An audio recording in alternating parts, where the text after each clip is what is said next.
За 6 месяцев этого года в Ингушетии зарегистрировано 122 преступления, связанных с незаконным оборотом оружия. Как говорят правоохранители, в этом году статистика намного ниже.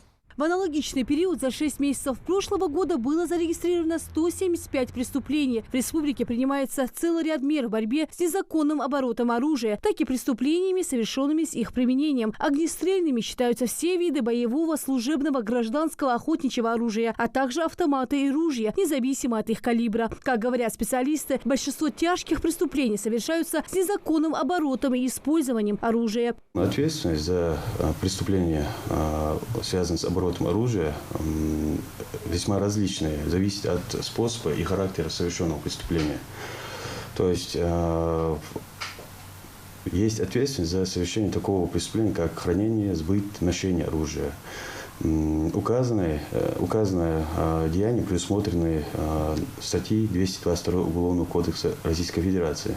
Указанной нормой также предусмотрена ответственность за совершение таких преступлений организованной группой или по предварительному сговору. С начала этого года судами республики по факту незаконного оборота оружия осуждены 49 лиц. Большинство дел с реальными сроками лишения свободы. В прошлом году по этим статьям были осуждены 77 лиц. Прокуратура приводит как пример уголовное дело в отношении 38-летнего жителя Ингушетии. Злоумышленник незаконно приобрел и хранил по месту своего жительства в тайнике, а также по месту своей работы предметы вооружения, то есть огнестрельное оружие, боеприпасы, взрывные устройства, гранаты. Кроме того, он изготовил самодельным способом взрывное устройство и по типу ручных осколочных гранат.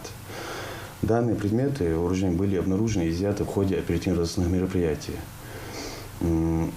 По результатам судебного разбирательства приговором суда с учетом наличия на иждивении несовершеннолетнего ребенка данному жителю, местному жителю, гражданину, было назначено наказание в виде лишения свободы 4 года со штрафом 110 тысяч рублей в доход государства. Способствует снижению тенденции преступлений, связанных с незаконным оборотом оружия, также установленная в России система добровольной сдачи предметов вооружения, незаконно находящихся в собственности граждан. Законы правоохранители идут навстречу тем, кто сегодня готов добровольно сдать оружие. В отличие от многих регионов из КФО в нашей республике за это установлена высокая цена. К примеру, за сдачу автомата можно получить 25 тысяч рублей. В то время как в других регионах предусмотрена сумма в размере 4000 рублей. Лицо за добровольную сдачу оружия освобождается от уголовной ответственности. Согласно статистике, в прошлом году гражданами добровольно сдано 33 единиц оружия, за которые оплачено 374 тысячи рублей. В этом году правоохранителям сдано 35 единиц вооружения. Соответствующая плата также произведена. В 2022 году гражданами добровольно сдано на возмездной основе 33 единиц оружия за полный год. За 6 месяцев текущего года сдано 35 единиц оружия. То есть уже за полгода мы, можно сказать, перекрыли больше половины, можно сказать, уже закрыли прошлый показатель прошлого года. Это то оружие, на которое отсутствуют правоустанавливающие документы. Там есть боеприпасы, есть самодельные, в том числе переделанные, допустим, из сигнального или же травматического оружия под огнестрельное оружие. Особенно сегодня распространены преступления, совершенные незаконно переделанным оружием. Как разновидностью изготовления огнестрельного оружия следует понимать изменения в нарушении конструкции, установленного порядка, их тактико-технических свойств, при котором, независимо от результатов такого изменения, их поражающие цели, свойства сохраняются. К примеру, замена ствола, в том числе укорачивание, либо их ремонт. Все это квалифицируется как переделка оружия.